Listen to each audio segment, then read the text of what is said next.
Is the NES really that great of a system? Nope. Or is everybody blinded by nostalgia? It's just nostalgia. It's just that it was like the first big, like, ooh.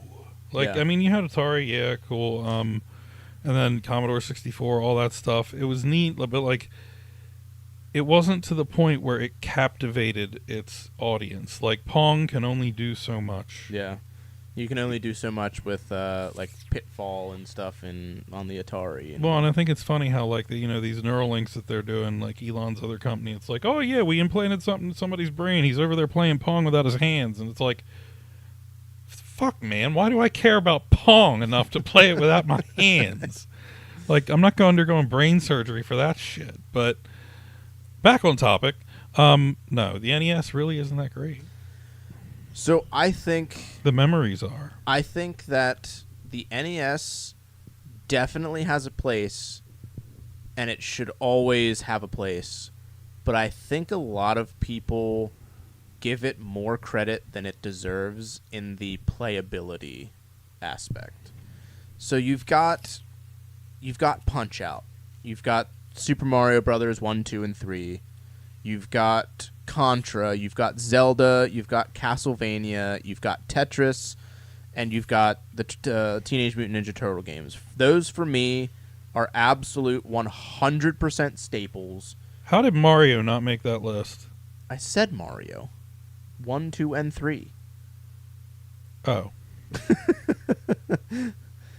So, like, you've got the obvious staples Unsolved. there that are still fun to play to this day. And if you gave somebody that hasn't ever played a game, how you're going to find that, I don't know. But hold the hell on. yes. How the fuck are you going to leave Paperboy off of that? Yeah, yes, Paperboy is fun, but I don't think it's a staple in the NES. It's a staple. I don't think it's a staple. Do you need me to go upstairs and get a staple gun? I don't have one up there, so enjoy. I don't have one down here either. I'm bringing a lighter next. So there's a bunch of games for the NES that I have nostalgia for that I didn't list. I mean, there's Dr. Mario, there's Excite Bike. Dude, Dr. Mario was There's fucking Tetris. There's Duck Hunt. Dr. Mario's fucking Duck Hunt There's is Bubble- the biggest one you missed because that was the But pair with not everybody can just... everybody loved Duck Hunt. Yes, I know, but you need this thing to play it. A TV? A CRT TV to play it. They didn't fucking have anything else in 86. I know. Come on! But you can't play it without it. You can't just put it into your Retron and play it on your 27-inch BenQ monitor. Why not? Because it doesn't. That's not how light guns work. Why not? Because that's not how they made them work. Why not? Because technology. Because it wasn't technology. Because it was a light gun. So like, there's a ton. my knees. There's a ton that other people have nostalgia for, you know, like the Mega Mans and stuff like that. Do Mega Man was on the list? Metroid. Ain't nobody in here like Metroid. A lot of people like Metroid. There's a ton that I probably didn't list. RC Pro-Am and... We should buy them a bus so they can all go to Canada. And stuff like that. But for me, I think that, like, if I'm sitting somebody down, like if I'm sitting my kids down to play the NES, are they going to enjoy it as much as if I threw on, like, the Super Nintendo or the N64 or a PlayStation 1? No. I don't think so. They're going to enjoy the hits because those are timeless. No. They're going to get bored of the shit because their first exposure to technology was literally 30 years ahead of it. My daughter likes to play Mario 1 and Mario 3. For 5 minutes. Yes, but she's also 4. How long does she play the other games, though? How long can she sit and play Switch? I've seen her play Switch longer than 5 minutes. It's longer than 5 minutes. It's longer than 5 minutes, yes, but she's also played these longer than 5 minutes, too. Well, you just... What? Most of the time, on average, it is not longer than 5 minutes. I think we need to quantitatively evaluate this. It is, I want to sit down and play Mario 1. Okay. And then it turns out that she just wants to go play with her toys that are down here, and then I end up playing Mario 1. That's the key. Or Mario 3, or, whatever other thing. Like, the issue is there's so many things that she can jump into, so it's like, she doesn't have that I want to sit down and actually, like, play it mindset yet. That's not there. I need to inform you. I grew up in the same generation that you did. I basically went through games the same way. Mm-hmm. Today, at 35 years of age, even I cannot stand to sit there and play Mario 1 for more than 5 minutes.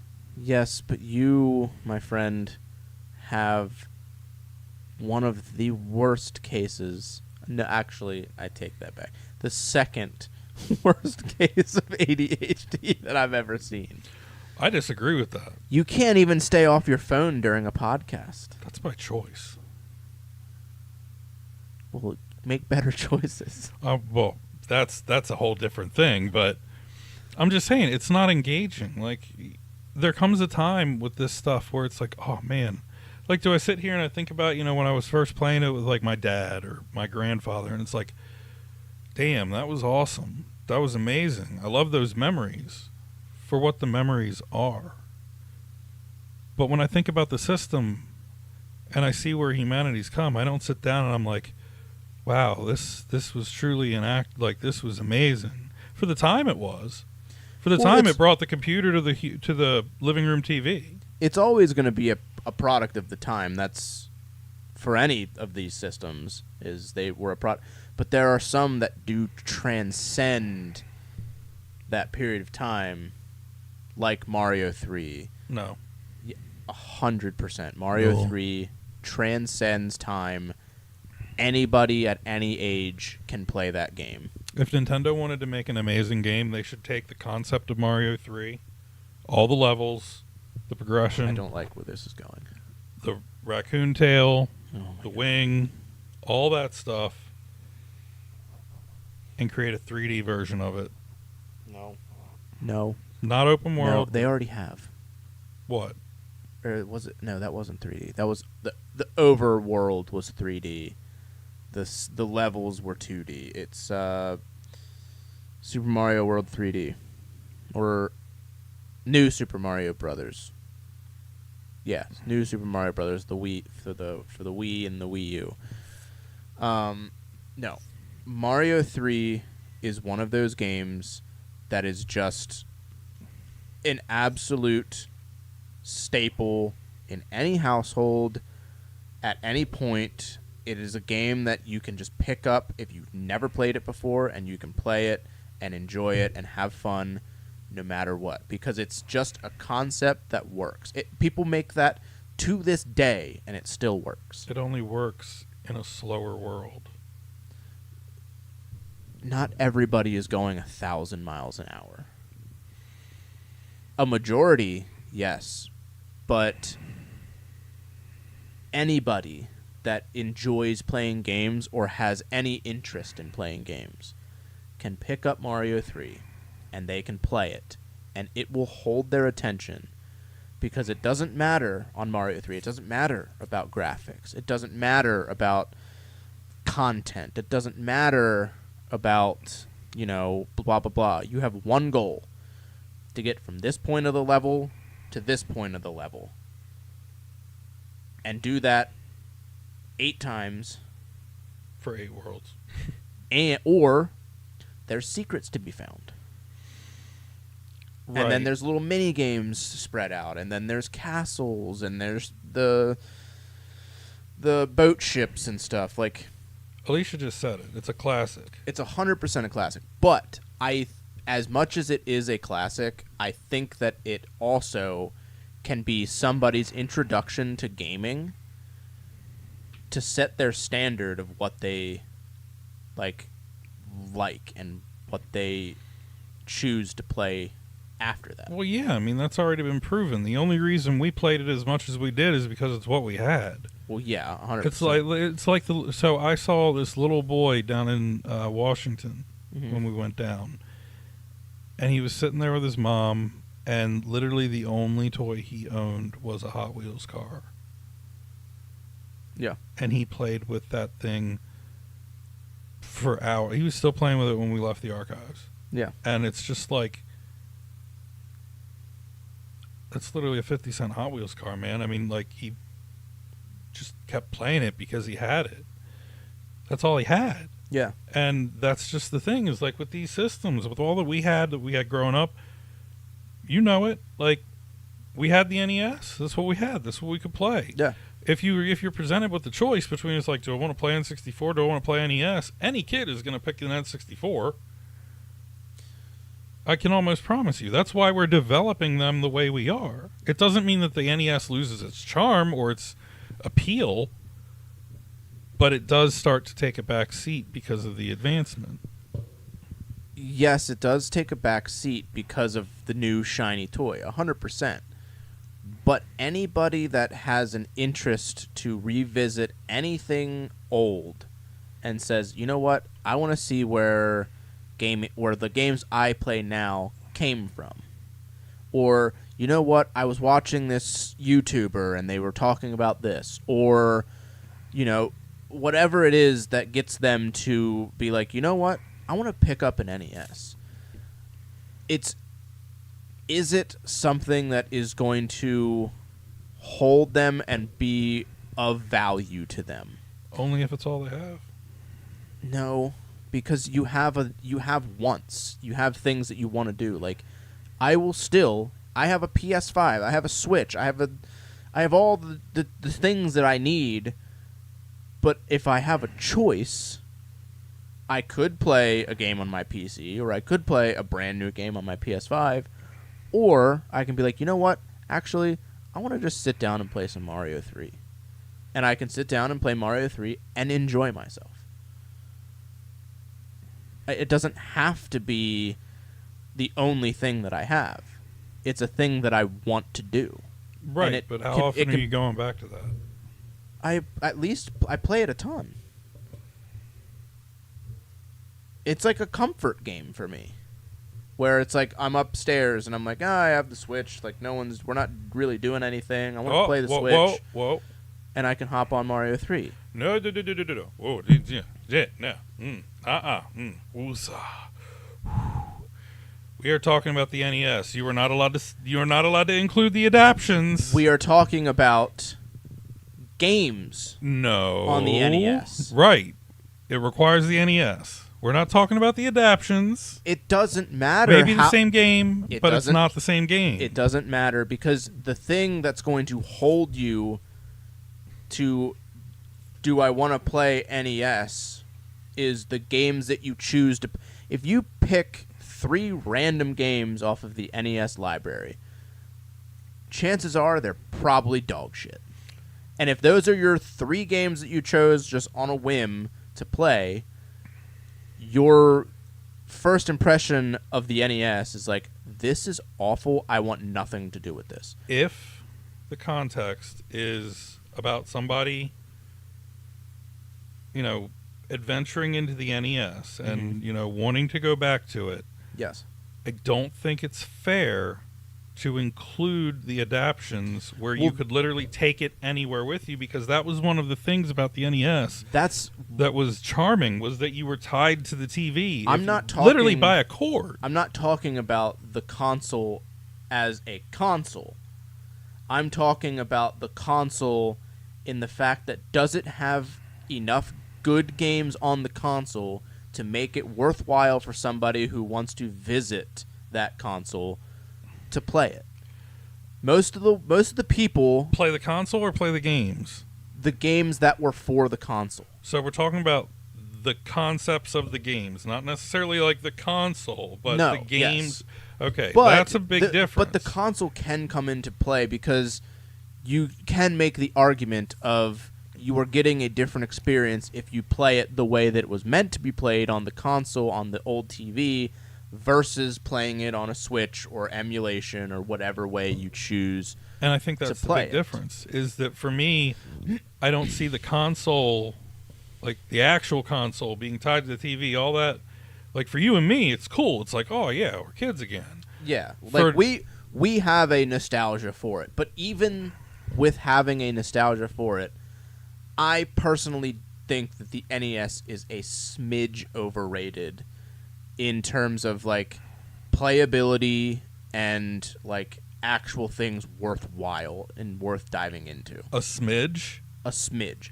Because the reason I say a smidge is because some of the biggest franchises in the history of gaming came from that console.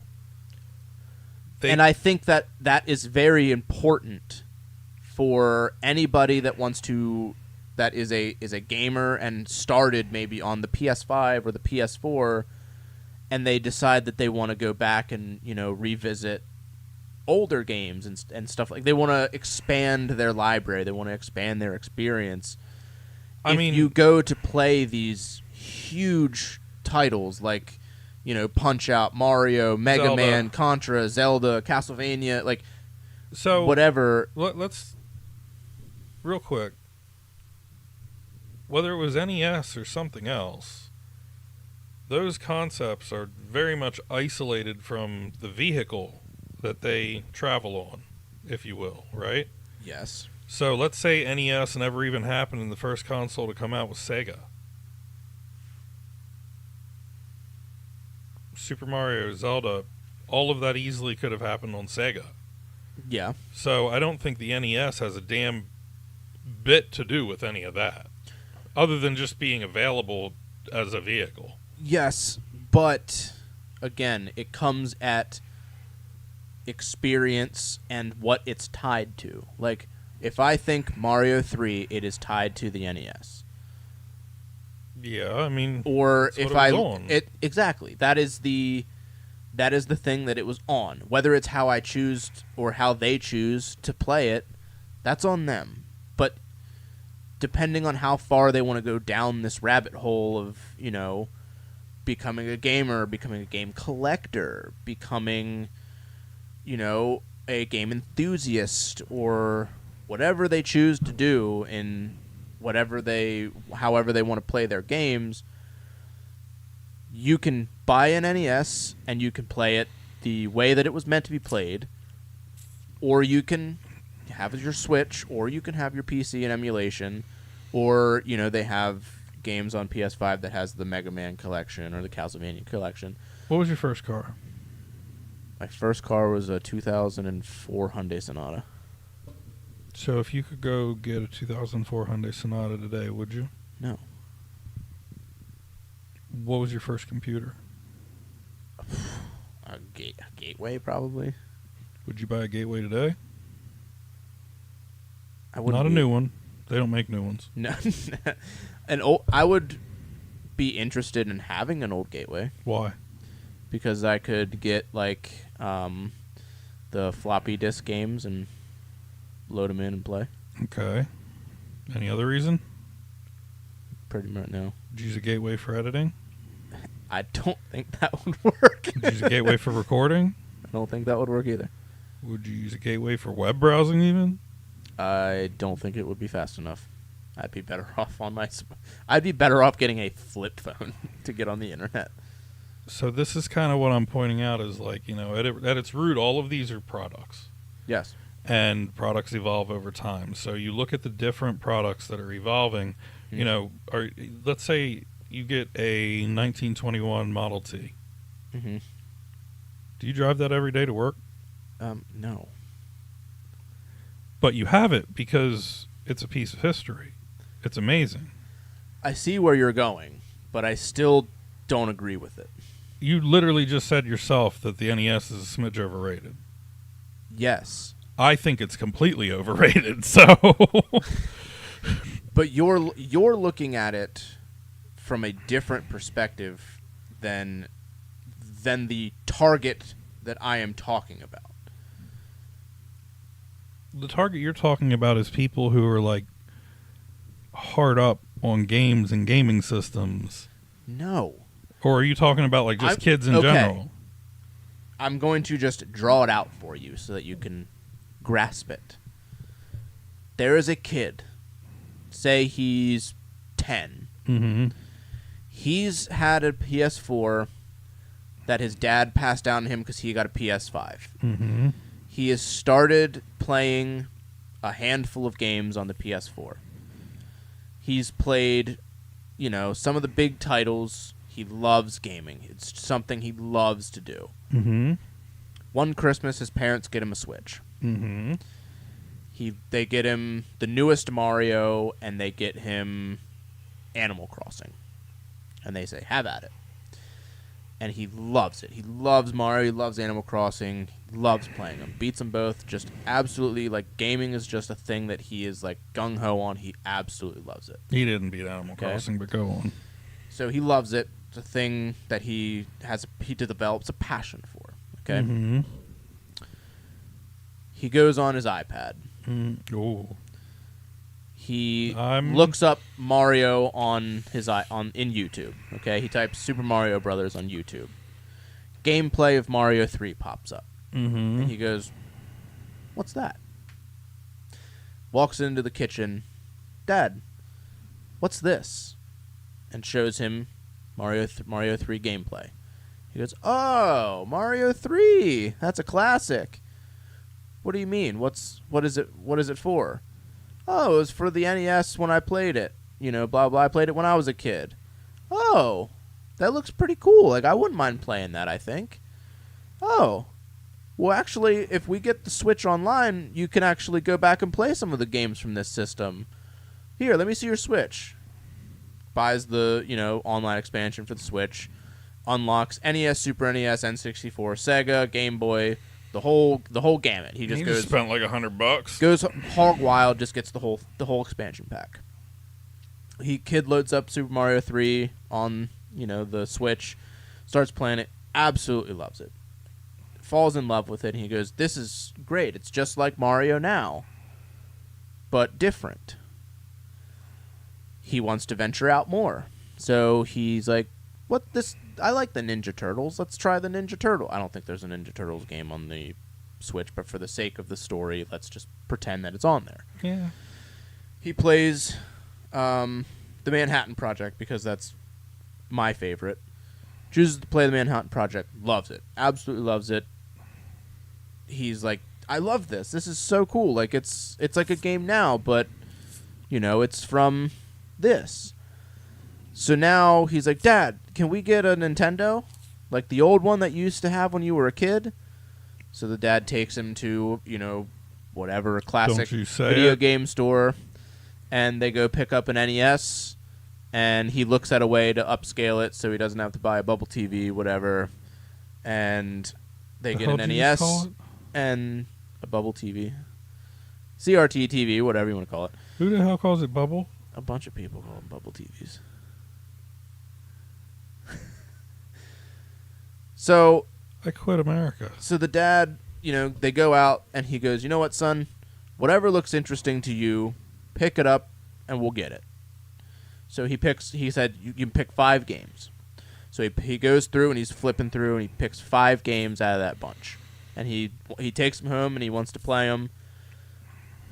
Are those 5 games going to be of quality? Or are they more likely going to be ones that he's like, "Well, this isn't like the ones that I play. This is awful"? Well, for one, he started his exposure to these games on a modern console with modern controls and the ability to take it anywhere.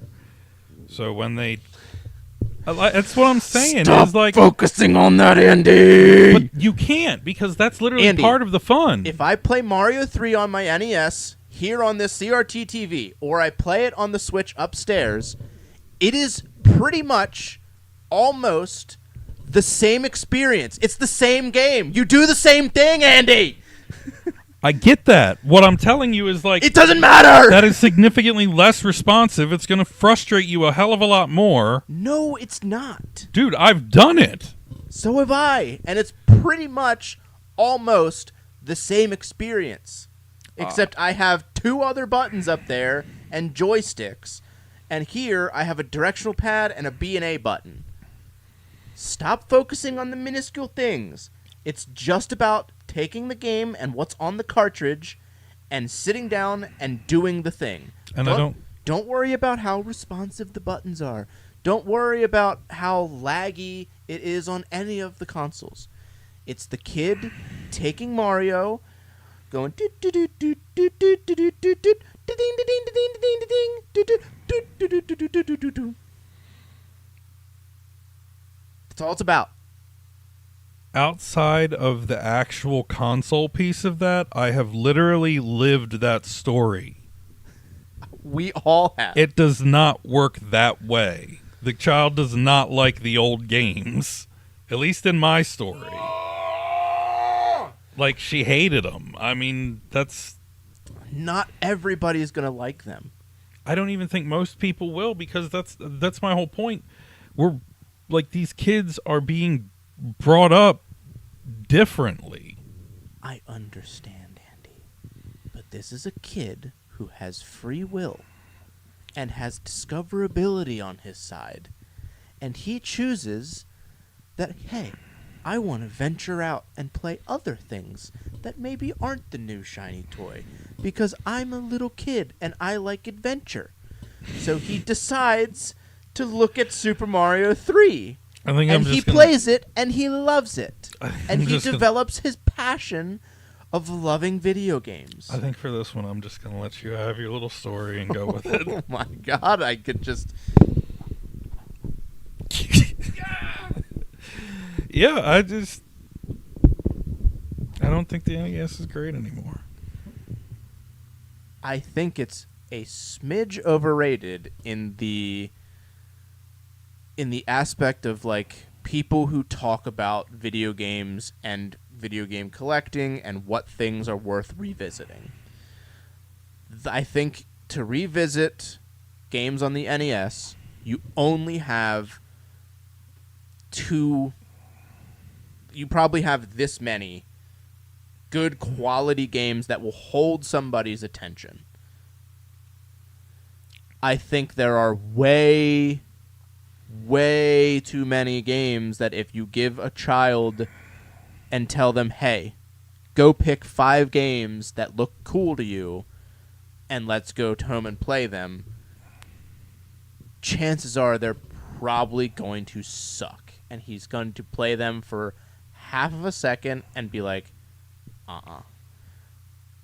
But the this many that are games that have transcended time and can hold somebody's attention just as much as a game of Fortnite, I think that is why the NES holds that little spot of history. I didn't say it didn't hold history. That it is worth looking into at least to some degree for somebody who appreciates video games and wants to visit where they originated for the mainstream.